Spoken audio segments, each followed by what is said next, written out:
In Germany, there's a quite well-structured HPC landscape.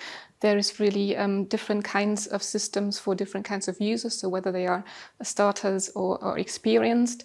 There are several Tier 2 and Tier 3 systems, mostly regional and university-based, for like early beginners of HPC and also smaller scale research projects. Then we have 3 top Tier 1 centers. They're funded from the federal ministry and from the hosting states, so Germany is a federal state. They're based in Stuttgart at the HLRS. This is a center that's with a focus on engineering and industrial application and has very strong partnerships with industry.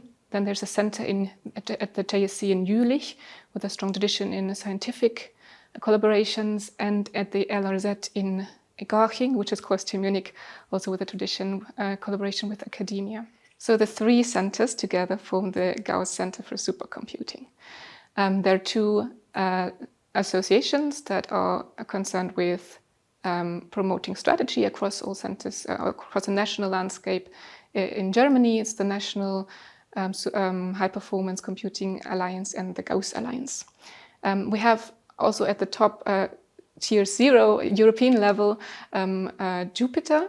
He's currently installed at the Jülich Supercomputing Center, and it's going to be the first European exascale system.